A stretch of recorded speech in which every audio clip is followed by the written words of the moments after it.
chat. Get this other one going.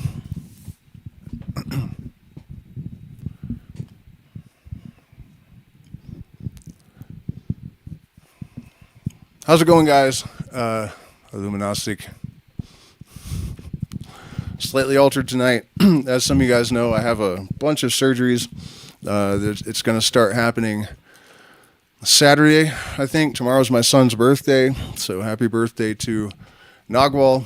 And today we're up in the hills and discovered a small, it's not really a bush, but sometimes poppies grow where there's one stem and then a whole bunch of pods, and so it's kind of a bush. So manna from heaven for somebody struggling with the kind of issues that I'm having at the moment. Especially consider I live in a country where dentists can't prescribe opioids. So I was thinking about the stream tonight, and I realized that there's quite a storied connection of opium and the occult and art of all kinds. And it actually is a really interesting plant, and it's a really interesting substance. The problem, of course, is that it's dangerous and addictive, and I am in no way suggesting that anyone should ever use it for anything but management of pain. However, the reason that so many artists, Edgar Allan Poe, Baudelaire, every great rock artist you can think of, a different form, of course. But the reason it's been used so prevalently is that it sort of knocks down the wall between the conscious and the subconscious mind. And that is the gateway to all these denizens of the occult realm. I happen to be of the opinion that the spirits and demons of the Goetia and, Aleister Crowley's work are not real in the same way that the IRS is real, to borrow a line from the late great Robert Anton Wilson. But they're not unreal either. But it suits us best, I guess, long story short, to think of them as parts of the mind that we're interacting with. And so, Diary of a Drug Fiend by Aleister Crowley, probably the worst book I've ever read in my life. It's an amazing thing that guy, when he wrote Magic and Theory and Practice and Book 4 and, parts of the Book of Lies and many of his other works, amazing, literary pyrotechnics, the words are blazing off the page. I've never seen anything like it. In fact, the only thing that I've seen that comes close to it, I think, is Morals and Dogma by Albert Pike, the 33rd degree Mason from the Civil War era. It's not the high points aren't as high, but it's much more consistent. Crowley would have these flashes of incredible, literary pyrotechnics, but then it would turn into hideous garbling and ego and just, stomach turning a lot of times. Where was I going with that? Got to get the train back on the track here. What the fuck was I talking about? See, this is the other issue with these things. You can forget what the fuck you're talking about pretty easily. Where the hell was I going with this? Man, that's crazy. I don't know. Something about how these things, do give us better access to these nether regions of the mind. But that's what I was saying. I was saying that Crowley's literary pyrotechnics, were not present in his novels. Like, for some reason, he could do it when he's writing prose, but then he tries to write a book, and he was like the worst author that I've ever encountered in my entire life. I mean, Diary of a Drug Fiend fucking sucks. Before we get into the material tonight, though, I have a quick story, something similar to that. I once arrived at a beach in the middle of the night in Santa Cruz, California, and I go down to the water, and there's this guy with a big clock around his neck, just like Flavor Flav. But he's a white dude, and obviously sketchy, and he's got some sketchy dudes with him, and they're obviously talking about something sketchy when we walked up. But I was just curious, so I start talking to the guy, and when he speaks, everything he says is brilliant and it rhymes, and then he would start freestyling, and it was a train wreck. It was not clever, nothing rhymed, it was out of time,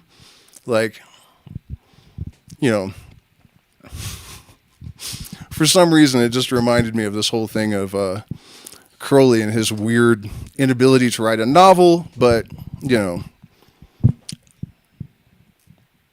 blazing light on the pages of his prose. So I don't have a ton of a plan, a very clear plan tonight. I just remembered that, back a couple of years ago, I used to pretty consistently, we would look up the Book of the Law with the commentary, and I would do commentary on that, and people seemed to really like it. And I know that we got a little bit into the Book of the Law with the commentary, and then I just stopped and never finished it. So I was thinking maybe we would start over with that, or we could do bibliomancy and just randomly open up Morals and Dogma and read some of that and have some commentary. That could go well, or it could be lame. I don't know. It is an extraordinary book full of Masonic secrets, and it is an absolute treasure trove of information about the occult, esoteric traditions from all over the world, the Eleusinian mysteries. It's actually, with my patrons, every week I do about a half hour of reading from the book with commentary, and that's been going on for 4 years, I think, 4 or 5 years, and we've only done 2 degrees. So the book is, each chapter is a degree of Freemasonry explained until you get to the 33rd, and then there's nothing written, because the secrets of the 33rd degree are only transmitted orally. They are not written down ever anywhere. So, how about this? I'll let you guys pick. Whoever puts in the chat first, Morals and Dogma or commentary on the Book of Lies. By the way, how's it going, Diversified Farmer? I want to let you guys know that every year I do an 11/11 synchronicity stream where I talk about the underlying mechanisms that I believe are responsible for synchronicity and stories that I, from my experiences with 11/11, which all occurred, by the way, well before I had ever heard of it from anyone. So that has always struck me as really interesting, that I stumbled upon this 11/11 thing without having any preconceptions. I had not seen it on the internet. I'd never heard anything about it. And yet it presented itself in exactly the way you would expect, right? And then after that, I'm going to eat some Psilocybe natalensis, which is a strain that I hear is far superior to any other mushroom strain. And I'm going to play music for a few hours, partly in an attempt to raise more money for the surgeries. We have the first 2 covered, but I still need the hernia surgeries on both sides. Apparently it's moderately dangerous not to do anything about it, and if they get worse, the price will 10x. So it's not like I'm dying or something, but it, not really the best thing to let it ride. So let's see if anyone has made a request. No. All right, well, let's see what happens if I just randomly open this monstrous book here.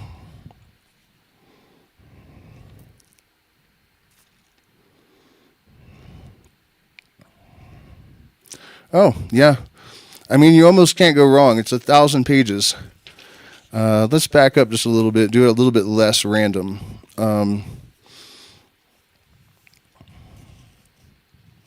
Oh, yeah, this is good. This is really good. It's basically on the nature of deity. I'm just trying to find a reasonable place to start, but good actions are not always followed by happiness, nor evil ones by misery. How can this be so? good actions are not always followed by happiness, nor evil ones by misery. Though often this fact is more apparent than real, through virtue, a war against the passions, full of dignity, but full of sorrow and pain, has the latter as its condition, yet the pains that follow vice are greater, and virtue conduces most to health, strength, and long life. Through the peaceful conscience that accompanies virtue, though the peaceful conscience that accompanies virtue creates internal happiness through public opinion generally decides correctly on men's characters and rewards virtue with esteem and consideration. So, one of the things I remember from this chapter a little bit before that is more interesting than what he's talking about.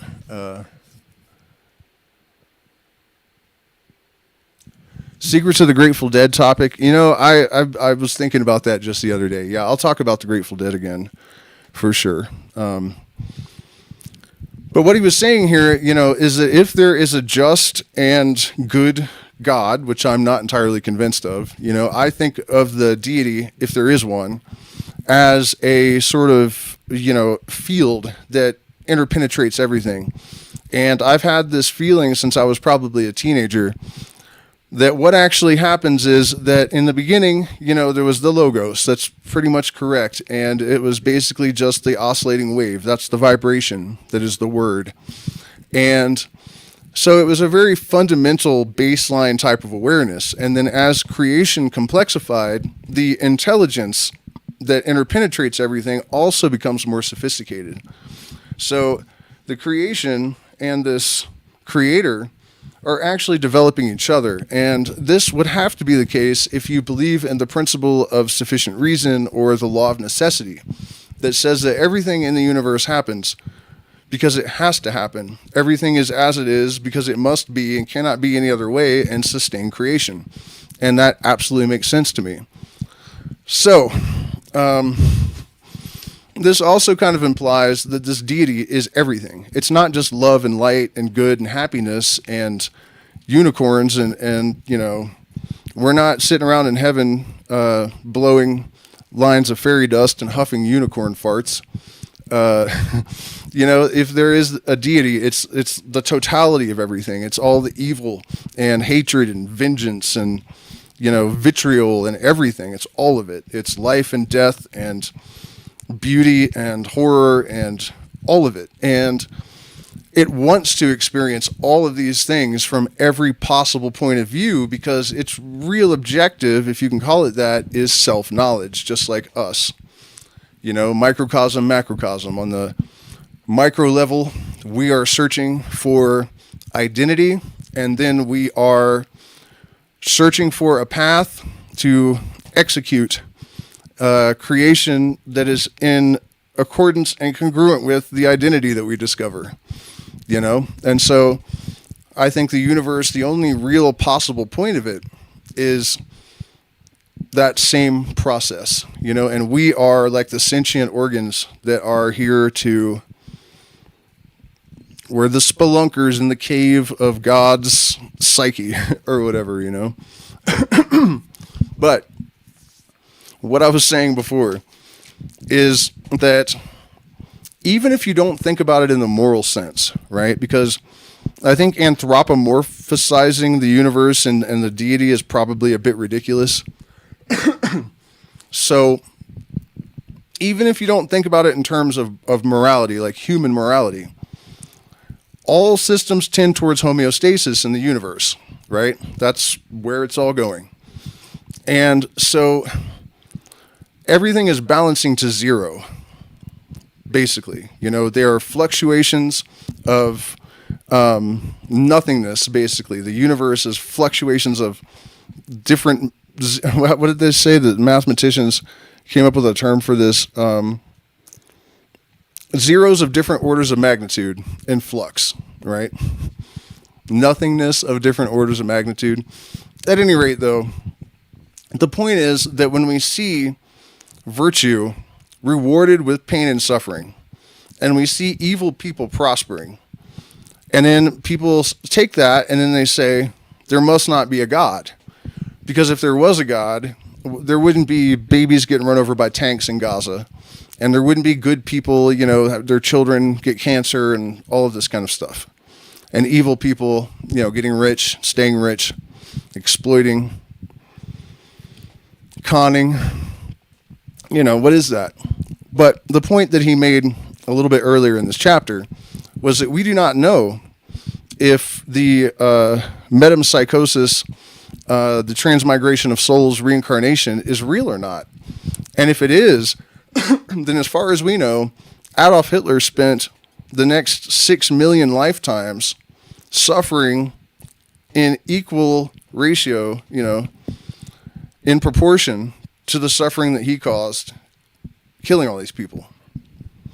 And so that's an interesting, idea that our balancing of our exchequer, of our account, could extend across multiple lifetimes. And that would allow for a just and loving and fair God. Or even if you get rid of the idea of just and loving, it's in accordance with how we know the universe works on a mathematical basis, that would be the case. That this balance, that this compensation would always be affected. So, the data of this problem are these. First, the principle of merit and demerit within us is absolute. Every good action ought to be rewarded, every bad one punished. God is just as he is all powerful. The third is there are in this world particular cases contradicting the necessary and universal law of merit and demerit. What is the result? To reject the two principles, that God is just and the law of merit and demerit absolute, is to raise the foundations of the whole edifice of human faith. To maintain them is to admit that the present life is to be terminated or continued elsewhere. So that's what he's saying, that the only way to reconcile the fact that we can see that this is a law of the universe, this balance. And so the very fact that there's injustice in the world is an indication, ostensibly, that there is some continuance beyond this life. Otherwise, it is just unjust and fucked. But that's not actually even consistent with the laws of the universe as we know them, right? So that is interesting. And also this reminded me of something that he wrote earlier in the book that I've always really loved. And he says, they are not just because they are his laws. They are his laws because they are just. And that is not meaning fair, but it means that things are as they are in the universe because they must be this way. Like I said this earlier, but I'm going to expand on it a little bit. They cannot be any other way, right? They have to be.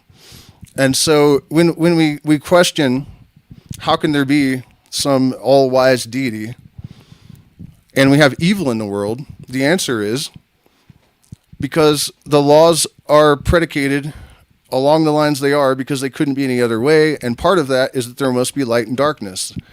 And since all that is metaphor, 50 opposite antinomies in order to create balance. So equal parts good and evil, equal parts love and hate, equal parts dark and night, equal parts hot and cold.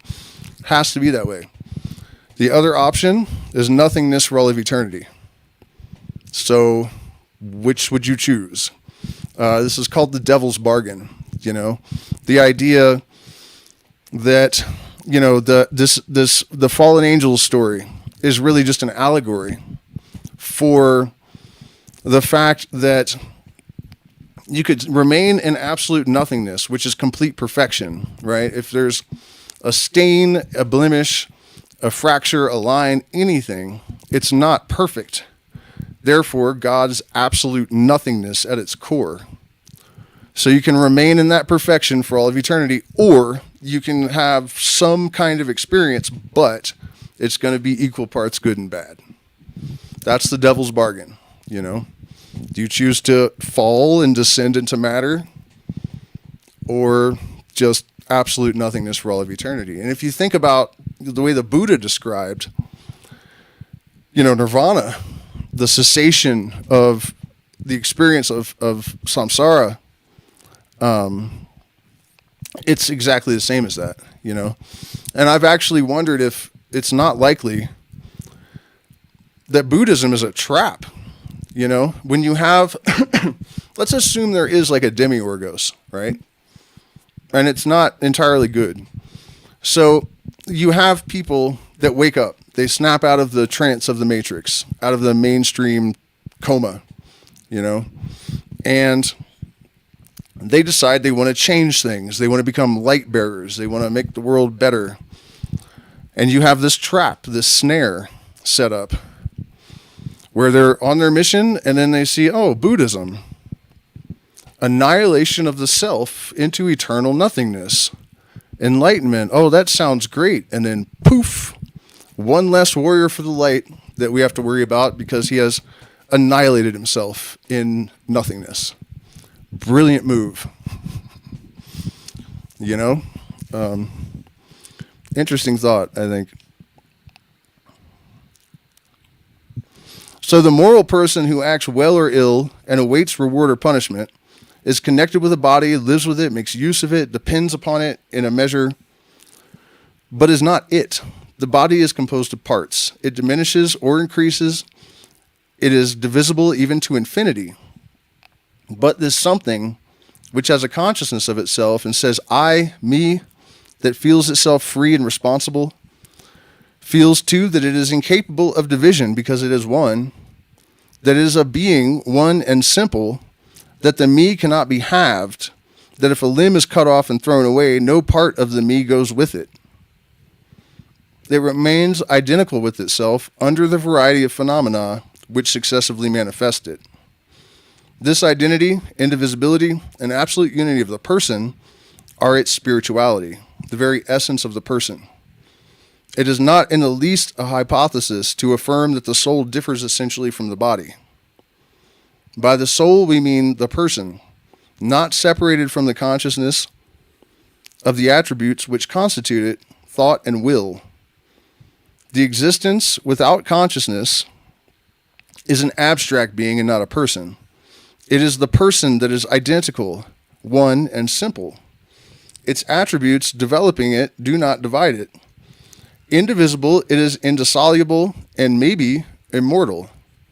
If absolute justice requires immortality, it does not require what is impossible. The spirituality of the soul is the condition and necessary foundation of immortality. The law of merit and demerit, the direct demonstration of it, the necessity of immortality to balance karma. The first is the metaphysical and the second is the moral proof. Add to these the tendency of all the powers of the soul toward the infinite and the principle of final causes, and the proof of immortality of the soul is complete. There's a lot to unpack there, but it raises a couple of interesting points. One of them is that,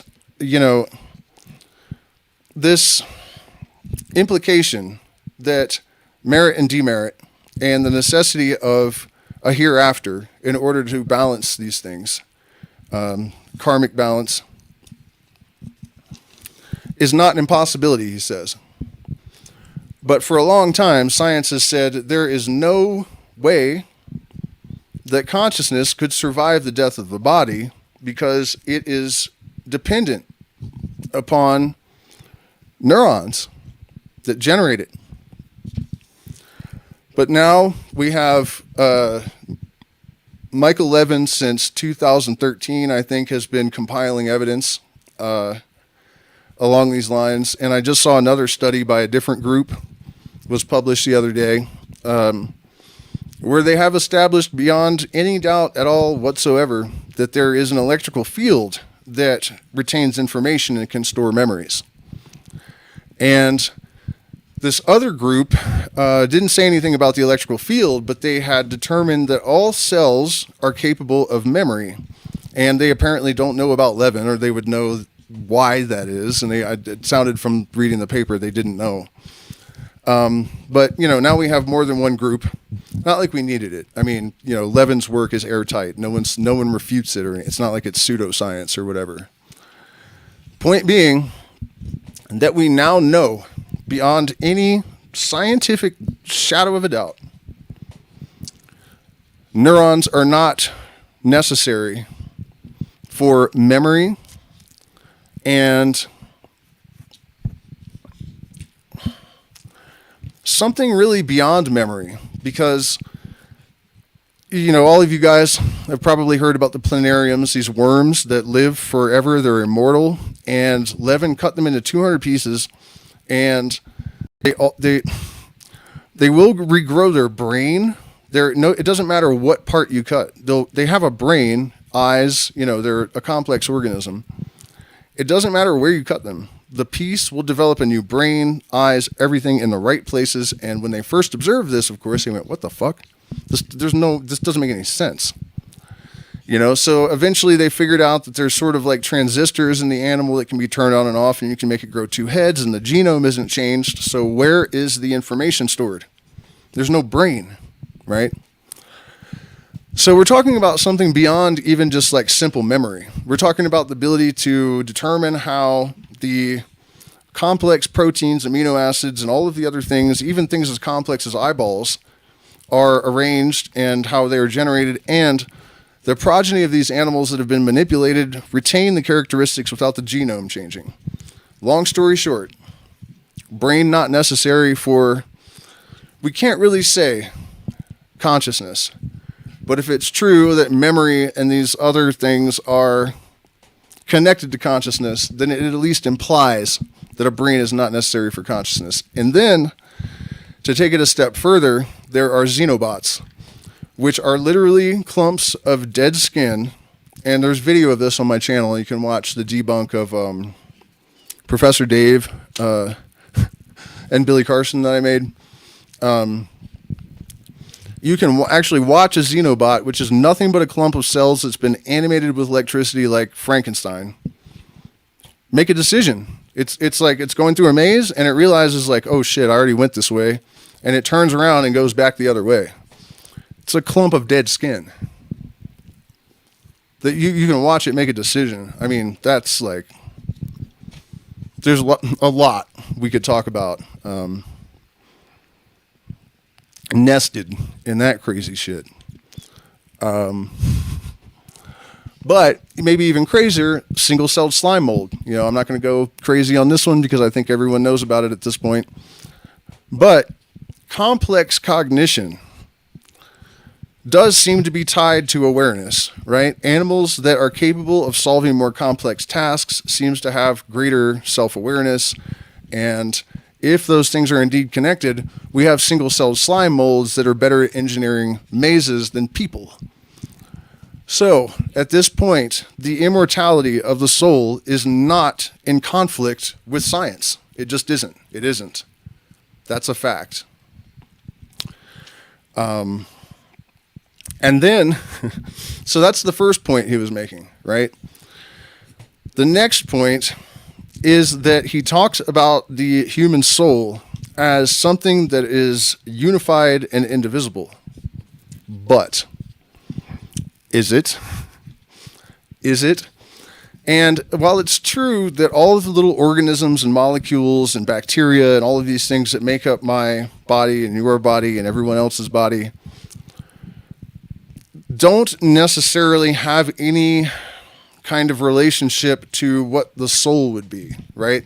I don't think the mitochondria in my body are contributing to my psychological or emotional disposition, for example, maybe in some vague way because I've consumed certain foods that cause them to emit different aminos, and there's a relationship to everything, but you know what I mean. Still, it's an interesting thing to consider because I think that things are true on different levels, like nesting dolls, right? So this idea that we And everything else, like the stars and planets are particles in the body of a larger organism. Something that Michael Levin seems to believe, which is pretty interesting to me. Speaking of Levin, the cognitive light cone idea, he talks about how really particles exhibit a very fundamental type of intelligence. Like, we don't even know what energy is. We just observe functions in certain areas, and we call that an electron or a proton or a gluon or a muon or a quark or whatever. But it's really just a behavior of nothingness, or we don't know what really. And then you expand what he calls these light cones to different layers of the reality, and then you have chemical intelligence and cellular intelligence, and then biological intelligence, and then sociological and cultural intelligence, and then you have an entire planet's Gaian mind, and then you keep expanding that theoretically until you get to what we would call God, right? And so we know that that's true of us. We have intelligent cells all throughout our bodies that really live completely independent existences that we have no awareness of, and these cells are actually performing pretty complex tasks. We don't really think about that, but there are single cells in our bodies that, single-celled amoebas even and stuff that they have sex, they look for food. Levin has a video where I don't even remember what it is, but it has like this tube that it sticks out and like gets food swimming around in you somewhere, some single-celled thing that makes decisions, and so this nesting doll sort of concressed intelligence sort of way of understanding the universe probably is correct. And let's continue with the book for a bit. Where were we? God, therefore, in the Masonic Creed, is infinite truth, infinite beauty, and infinite goodness. It is the Holy of Holies, as author of the moral law, as the principle of liberty, of justice, and of charity, dispenser of reward and punishment. Such a God is not abstract, but an intelligent and free entity. It has made us in its image, in micro, as it is the macro prosopis, from whom we receive the law that presides over our destiny, and whose judgment we await. Now, there are some Christian undertones in here that my perspective on this stuff is that we would not exist if there was nowhere further to go with it, right? So although this is a very advanced kind of spirituality for 1851, I think it's still tainted with the Judeo-Christian gibberish. And I think that they also pretended to believe that stuff more than they actually do. Because as you progress through the degrees, you'll notice that they start pointing out like where Christianity really came from more and more and more, and sort of deprogramming the Judeo-Christian influence from the candidate. And so as you move through this book, you notice that not only are there less and less references that contextualize this knowledge in a Christian way, it increasingly seems designed to erode that and slowly bring the person out of it without causing too much shock.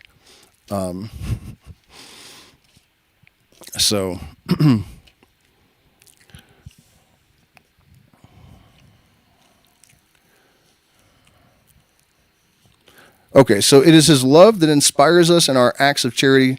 It is his justice that governs our justice and that of society and the laws. We continually remind ourselves that it is infinite, because otherwise we should degrade its nature.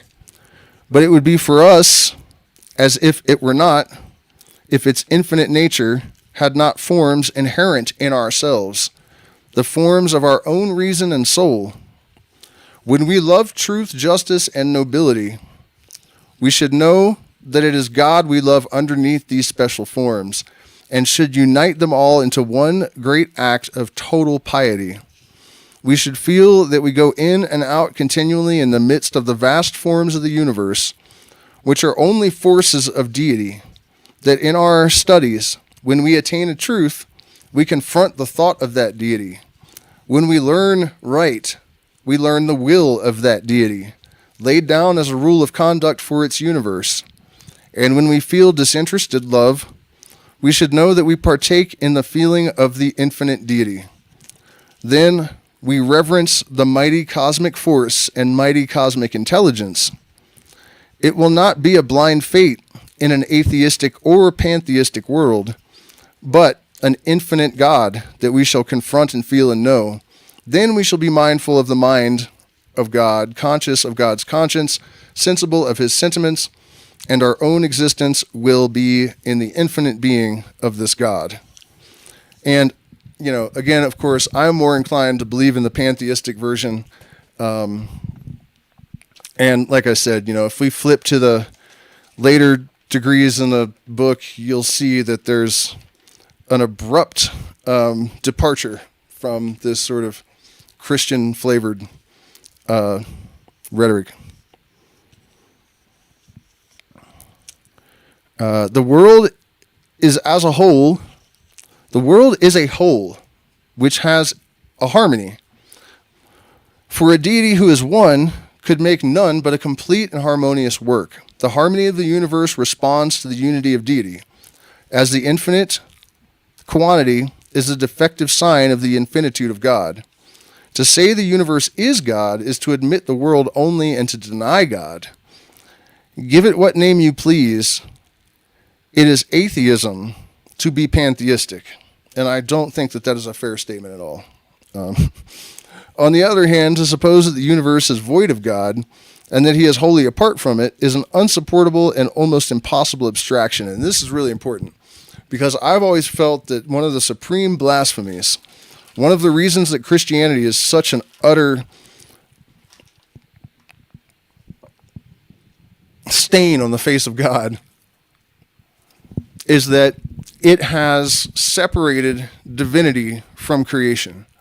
So, I can remember being a kid on the playground in the Deep South, and people were very fundamentalist Christian. And I already, in second, third grade had developed this idea that, everything was God, that it was a consciousness that exploded. I just always had that in my mind somehow. And I would tell kids this, and, they would say, oh my God, that's blasphemy, to say that you're God or that the grass is God or any of that stuff.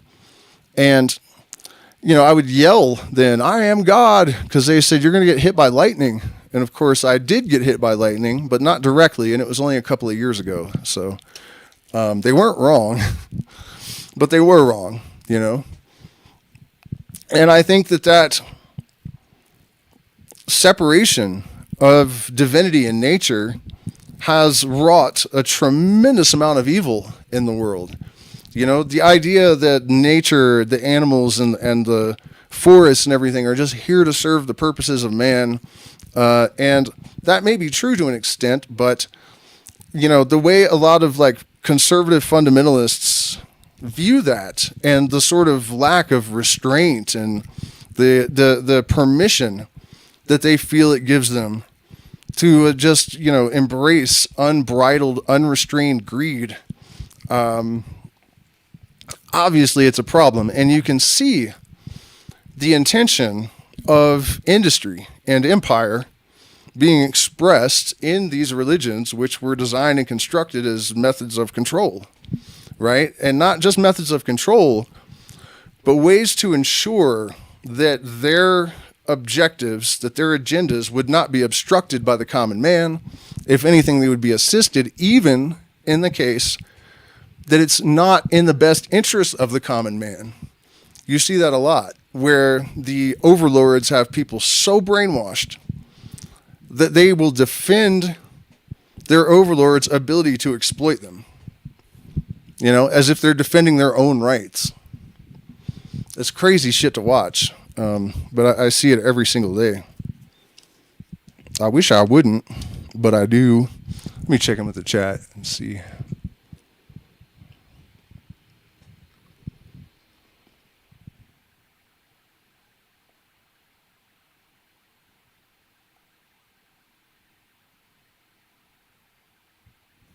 How's it going, Johan?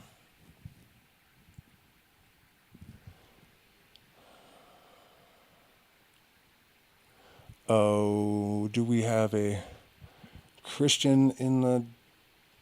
Watch this. Goodbye. Goodbye.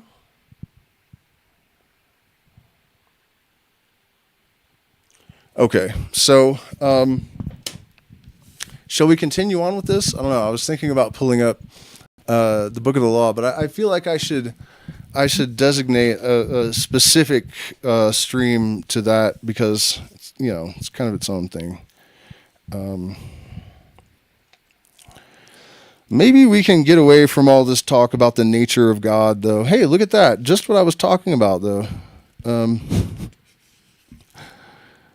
And there's a lot of history in this book, actually, that you won't find in the history books. That's one of the most interesting things about it. Even to the barbarian, he says, let's start here. Man's power of apprehending outward truth is a qualified privilege. The mental, like the physical inspiration passing through a diluted medium. And yet, even when truth imparted, as it were, by intuition, even when truth imparted, as it were, by intuition, has been spacious, or at least imperfect, the intoxication of sudden discovery has ever claimed it as full, infallible, and divine.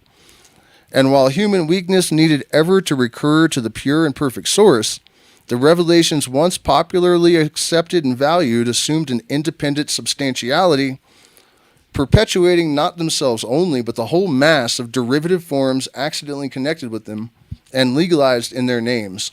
The mists of error thickened under the shadows of prescription until the free light again broke in upon the night of ages, redeeming the genuine treasure from the superstition which obstinately doted on its accessories. And so what he's saying there basically is that truth will strike a man in the heat of revelation, but imperfectly. And so as it passes through his being, it picks up traces of his personality, of his predilections, of his, presuppositions, and it is tainted.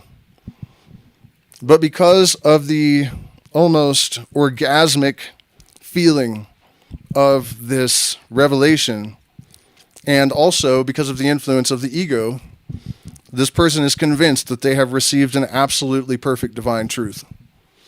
And so earlier in the book, he actually says, man had truth, but wandering in the darkness, he found error. And that's what all of these religions are, that have grown out of what was the primitive truth, that at one time, and this is something I've been discovering more and more and more as I, lived in Peru and going around the sacred valley, digging around and looking at other ancient cultures and whatnot, that the SOL, the sun, soul, that people almost ubiquitously across the entire planet at one point did know that our consciousness comes to us from light. And there was an almost ubiquitous connection also between gold in that consciousness and the sun. And it has more or less recently been discovered that most of the gold in the universe actually comes from the collision of neutron stars. And so that implies that what these people believed was truth, because they did not have astrophysics to tell them about neutron stars. They had San Pedro cactus and peyote and, unobstructed consciousness that, it hadn't been deliberately influenced and deliberately molded and deliberately dissonance and interference patterns introduced into the antenna of the being. What should be a hollow tube to bring down fire from heaven became a box of radio static. And before that, it really appears that although there were variations in the myths and allegories they used to represent these truths, the Incas, the Aztecs, the Babylonians, Syrians, Egyptians, many of the North American tribes, they all understood more or less what was happening, why it was happening, and how it happened. And wandering long in the darkness, we lost the truth and found error. And what he just explained is basically how that happened. I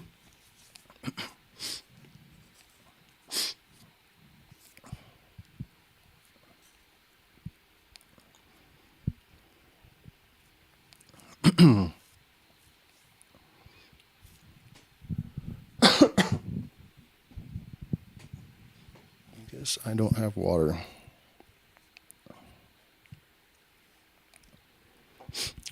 The most grand objects of nature perpetually constrain men to think of their author. The Alps are the great altar of Europe. The nocturnal sky has been to mankind the dome of a temple, starred all over with admonitions to reverence, trust, and love. The scriptures for the human race are writ in earth and heaven. The true scripture is writ large upon the land for those who have eyes to see it. No organ or misery touches the heart like the sonorous swell of the sea or the ocean's waves' immeasurable laugh. Every year, the old world puts out new bridal beauty and celebrates its Whit Sunday, when in the sweet spring each bush and tree dons reverently its new glories. Autumn is a long All Saints' Day, and the harvest is Hallowmass to mankind.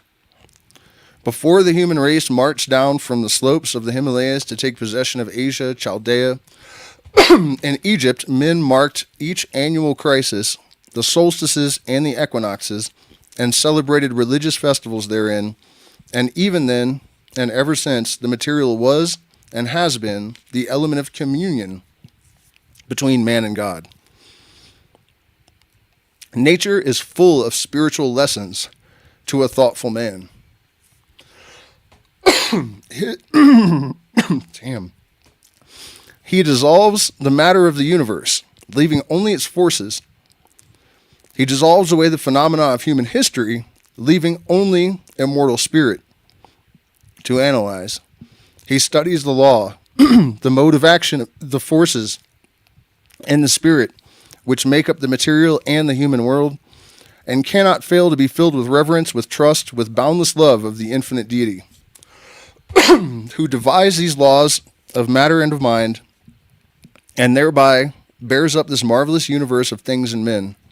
Science is a New Testament, and the beatitudes of philosophy are profoundly touching. An undevout astronomer is insane. Familiarity with the grass and the trees teaches us deeper lessons of love and trust than we can glean from the writings of Fenelon and Augustine. The great truth is ever open before mankind. The eternal flowers of heaven shed sweet influence on the perishable blossoms of the earth. If tomorrow I perish utterly, then I shall only take counsel for today and ask for qualities which last no longer. My fathers will be to me only as the ground out of which my bread corn is grown, dead. They are but the rotten mold of earth, their memory of small concern to me. Posterity? I shall care nothing for the future generations of mankind. I am one atom in the trunk of a tree, and care nothing for the roots below or the branches above. I shall sow such seed only as will bear harvest today. Passion may enact my statutes today, and ambition repeal them tomorrow. I will know no other legislators. Morality will vanish, and expediency take its place. Sound familiar? Sure does, doesn't it? Heroism will be gone. And instead of it, there will be a savage ferocity, like a he-wolf. The brute cunning of the she-fox, the rapacity of the vulture, and the headlong daring of a wild bull, but no longer the cool, calm courage that for truth's sake and for love's sake looks death firmly in the face and then wheels into line ready to be slain. Affection, friendship, philanthropy will be but the wild fancies of the monomaniac, fit subjects for smiles or laughter, or for pity. But, knowing that we shall live forever, we can look on all the evils of the world and see that it is only the hour before sunrise and that the light is coming. And so, also, even we may light a little torch to illuminate the darkness while it lasts and help until the day spring comes. Eternal morning follows the night. A rainbow scarfs the shoulders of every cloud that weeps its rain away to be flowers on land and pearls at sea. Life rises out of the grave. The soul cannot be held by fettering flesh. No dawn is hopeless, and disaster is only the threshold of delight. And, that is a true and incredibly powerful point. And, we've had to do some slippery thinking in order to engineer the sort of modern spiritual disposition or lack thereof, the uber materialistic ontology. And religion has worn out its welcome on a steel breeze. It is malignant, narcissistic. What is the exclusionary clause of Christianity? Propagates superiority complexes. Zionism, the Goyim are not even human, really, non-Zionist people. And on and on. I mean, you guys know the story.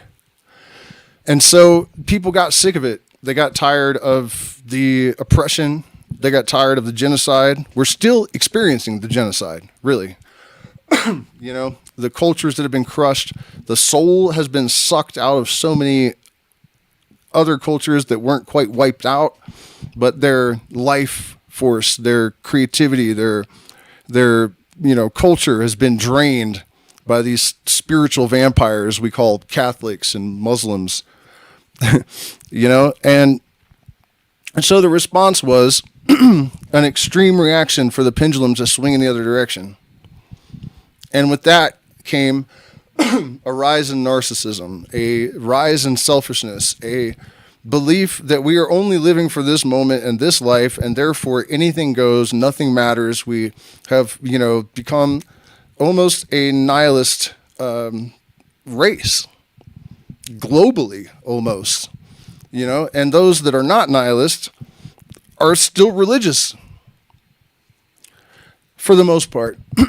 And whenever you have extremes, you find that the truth is in the middle. And so here we are at the imminentization of the eschaton. You know what I mean? We're on the cusp of World War III. We have the threat of AI and all sorts of other things making humans not so necessary and really more problematic than they're worth in a lot of ways. And suddenly, we have the emergence of science, a reformatted science, that is saying, well, wait a minute. Actually, neurons aren't necessary for cognition. So what does that imply? And things like consciousness may actually emerge from entanglement. Well, entanglement is the mechanism that gives us unity and connection between everything in the entire universe.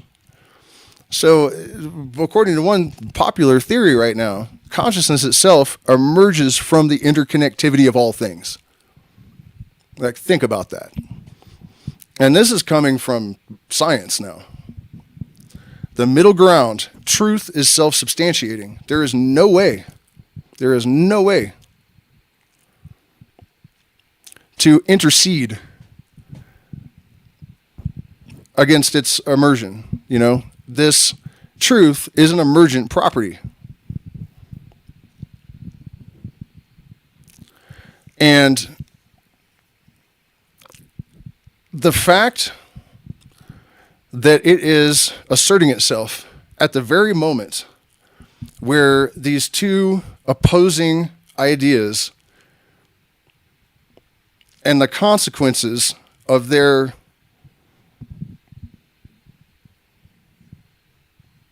dominance on the earth threatens to undo life as we know it, the truth emerges in a way that can't be denied by anyone. And it's building in speed, you know, greater and greater rapidity. If you're paying attention. The thing that bothers me a little bit is that, you know, Michael Levin's not a household name, even though this is the most groundbreaking discoveries in scientific history, and, you know, a lot of these other things, they're very much intentionally being kept under the radar. I mean, illumination has been demonized, right? You guys heard that Masonic writing. Does that really sound like satanic evil to you? If it does, you're probably a moron, really, you know. It's not. There's no way. It's just silly. Those things have been demonized so that people wouldn't look at them. You know, this has been going on since Egypt. They actually, the pharaohs and whatnot, realized that the mysteries were legitimately illuminating people, teaching them to read the book of the allegory of nature, to develop their own, you know, internal spiritual processes that actually do something, you know, whereas like doctrinal dogmas, like you can read it all day and try to follow it and you're just some jackass trying to pretend to be something. Real spirituality is actually internal organic processes. And that's what real illumination is, you know, and it's not denying science. Science is part of it. It's the same basic idea that you know, divine knowledge, basically the same protocol. Abandoning reason and common sense in our spirituality is part of the reason that it's been so laughable for so long. That was probably propaganda.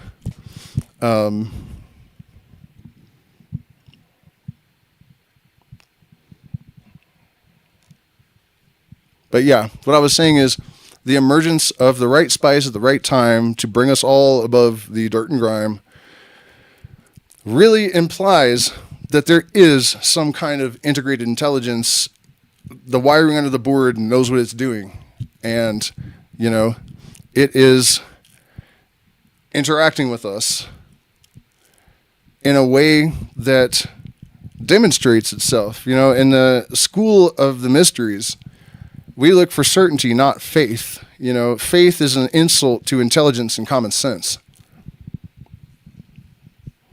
So we look into the mind, face, and body of God, which is splattered all around us, and all of the symmetry and magic and mystery, and, you know, I mean, it's kind of hard to miss, really, once your eyes are open. It's kind of everywhere.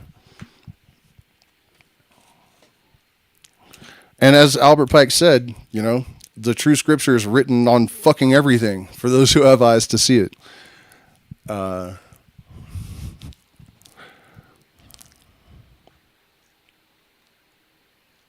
What book am I reading from? It's Morals and Dogma, and I have been doing commentary on that book in my Patreon for 5 years. And we've only gotten through like 2 of the degrees out of 32.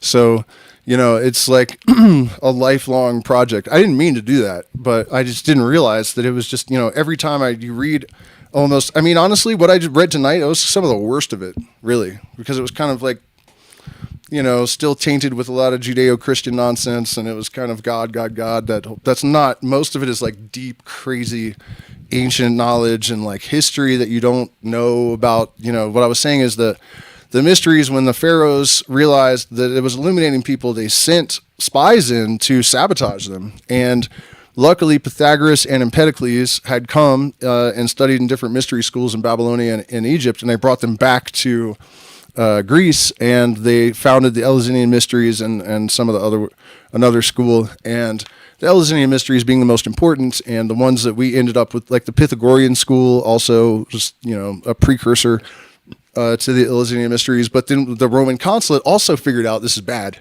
and they sent archons, which is a certain title of a magistrate, in to disrupt and to steal the secrets and create the Bible.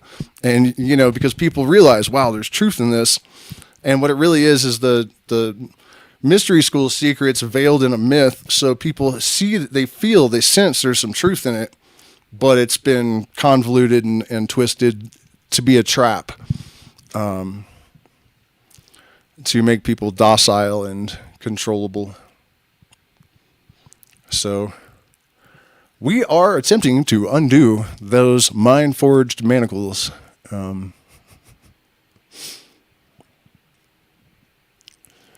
Let me see. All right, I'm going to check in with the other chat real quick.